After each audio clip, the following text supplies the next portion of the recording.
Good afternoon everyone, or magandang hapon sa inyong lahat. I'm here today in our front of my brother-in-law's house. It is Sunday, so we don't have bonsai for this afternoon. So all we do is we got a challenge from our RC. So we have a 4 RC here that you can see. The first RC is the xmaxx, traxxas xmaxx, then followed by the Toyota Hilux with its redcat kaiju. Then this is a Jeep type pickup. Then is engine, or the main of this one is the xmaximo, and the original is mmax remohobby. So for today, we gonna play together with my guests after I introduce to you one by one.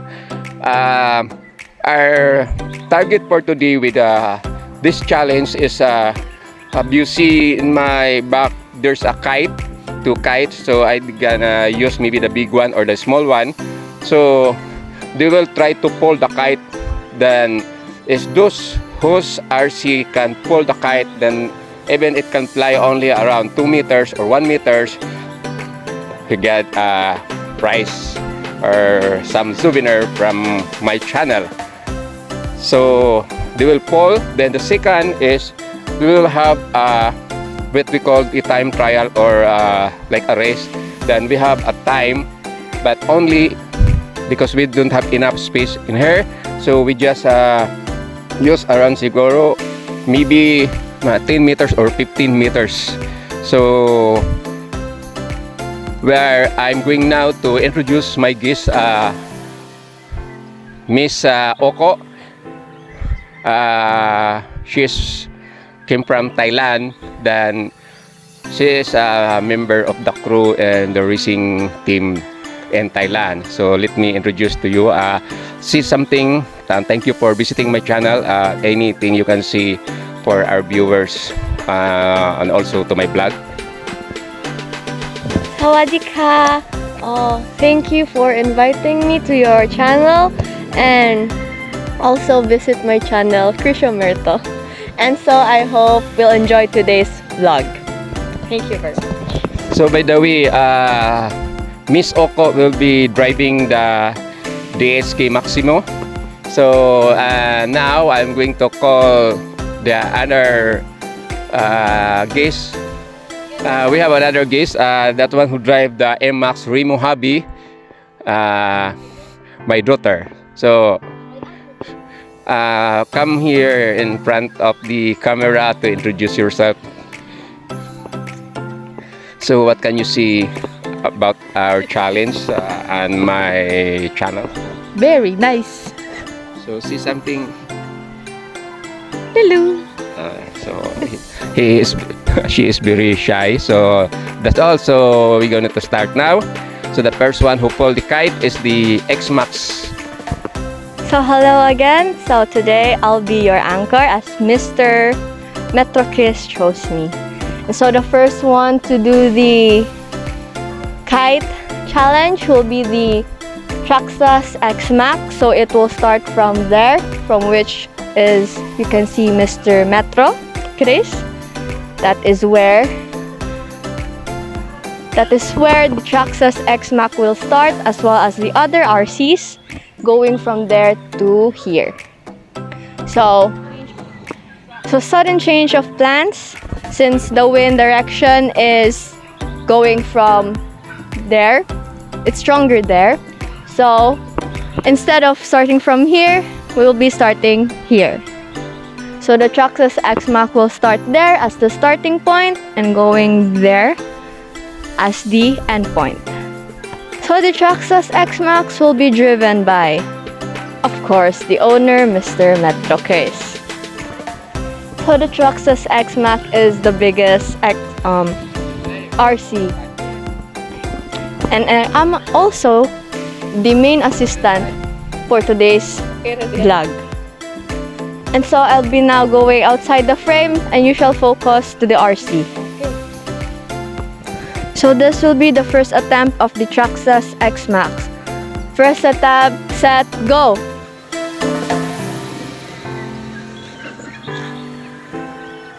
So everyone, you have witnessed the first attempt of the Traxxas xmaxx to fly the kite.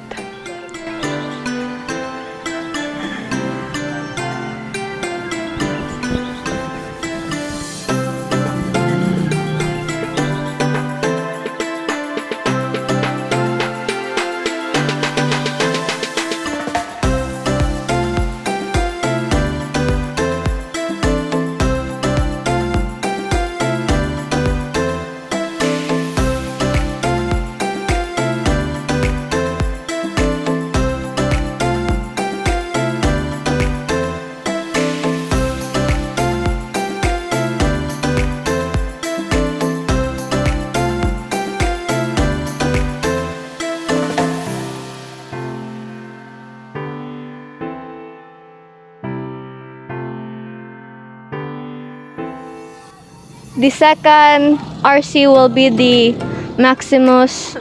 So the second RC will be the DHK Maximus. My RC.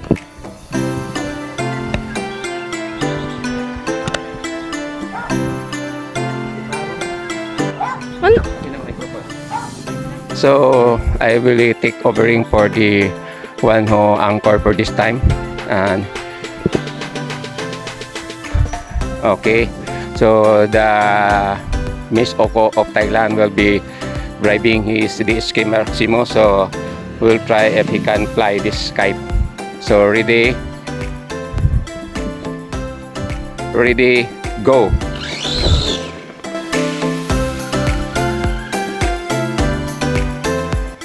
So it's amazing, as I know that Miss Oko is a pro in the racing in Thailand, so she is better than me, so he drive well and the kite fly high. So another one is my daughter will be operating the remohobby, so we're going to assemble the remohobby. Okay. Now my daughter will be driving my daughter will be driving the remohobby mmax. So I'm going to put down the microphone on my side because this is a critical moment because my daughter not having much practice on her remohobby. So let's do it now. Okay, ready, go.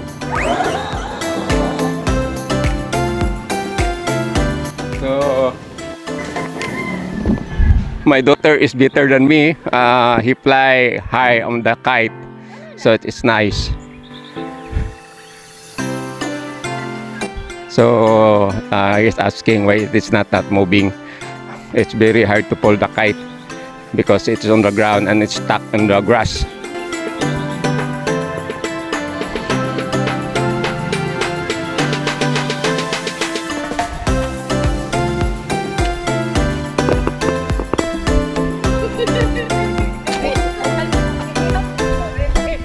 So everybody, you have just witnessed how the remohobby mmax handled the kite with the driver, a first-time driver, Miss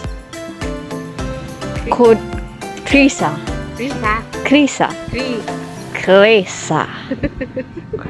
And so now, our last participant for this kite challenge is the kaiju.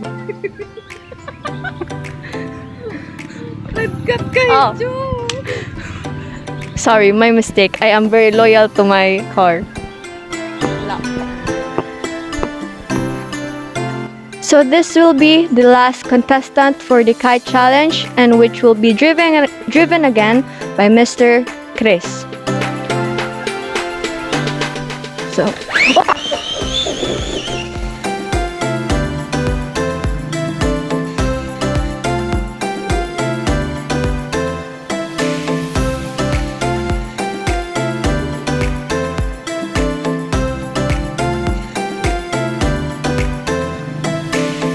Mr. Chris was very excited for my cue, and so he flew.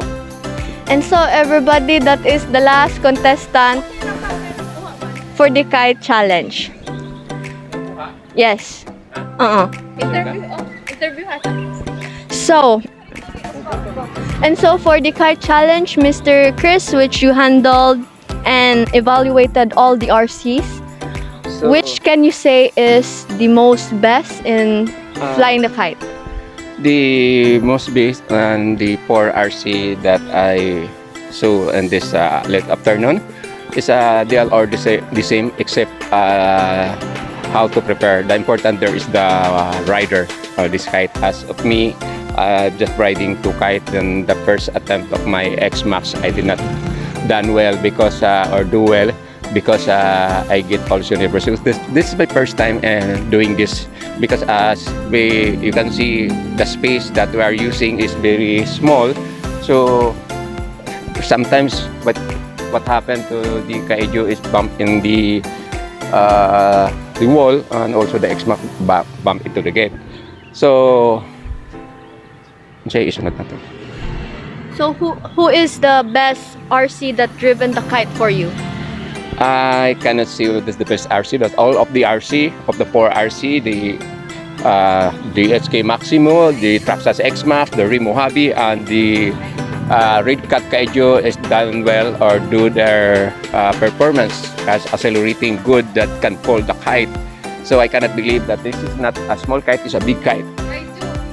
Oh, for our cameraman, camera. So di konsultihan ni. Yeah, redcat kaiju pa.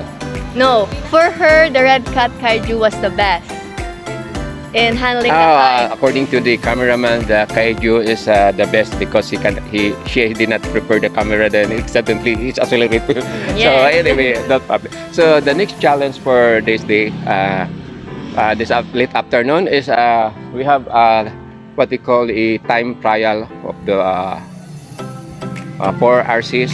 It is only, I think we got only 15 meters or 10 meters. So that is for the second challenge. Let's go. So let's go.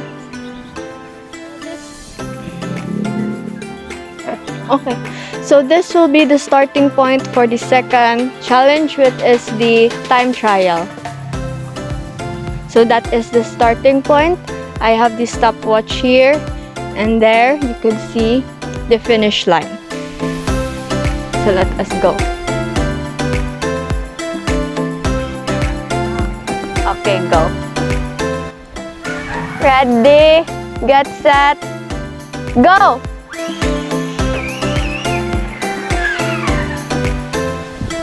So the time is 3 seconds and 39 milliseconds.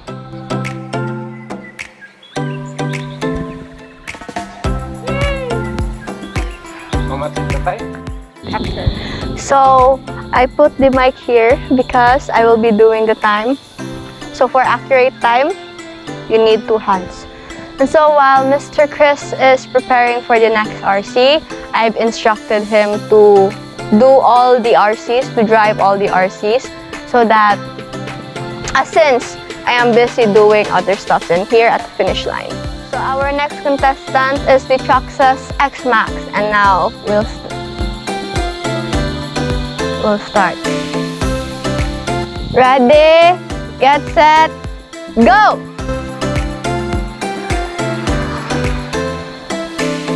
So the time is 3 seconds and 10 milliseconds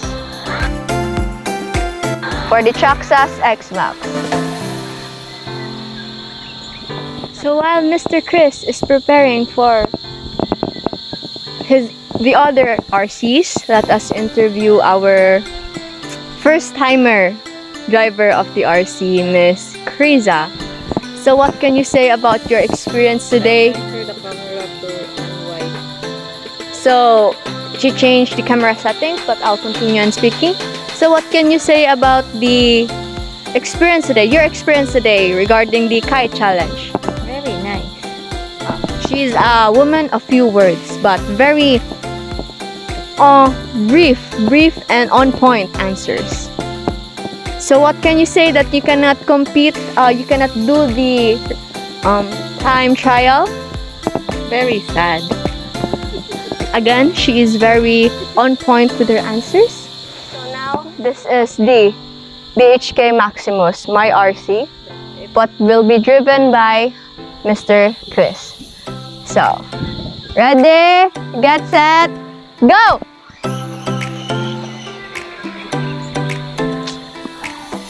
Yes, indeed, from my RC. 2 seconds and 63 milliseconds. Yes, that is my RC, everybody. BHK Maximus is a very well-fast and well-controlled RC. And that is why I can say for myself that I won the Kite Challenge, but we are equal in here, so we could never say that I did more on what others did. And so let us keep doing equally. And so the last RC will be the remohobby mmax, which is owned by Miss Kriza. So now let us start. 5. Okay. Ready, get set, go!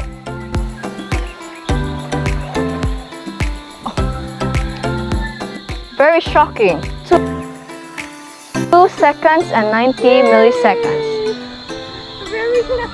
I'm very shocked by the results of the remohobby mmax. You can say small but terrible. Yes. First place goes to my RC BHK Maximus. Second place, remohobby mmax, and third place is the kaiju owned by Mr. Metro. So, see you in the video because we're going to post on our blog. So, once again, thank you very much for Miss Oko from Thailand. And of course, the one who do the camera, my daughter. Thank you very much. Already around 6 o'clock plus. So, once again, this is Metro Chris YouTube channel. Good evening to all of you. God bless you all. Bye-bye.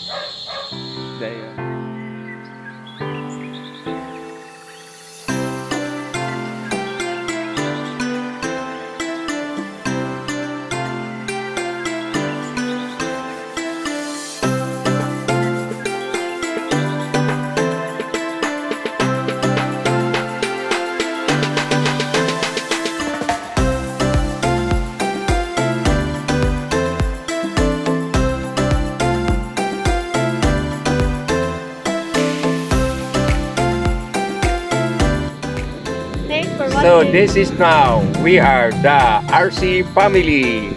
Yay! Bye-bye. See you on my next vlog about my RC journey. Thank you very much to Miss Oko of Thailand.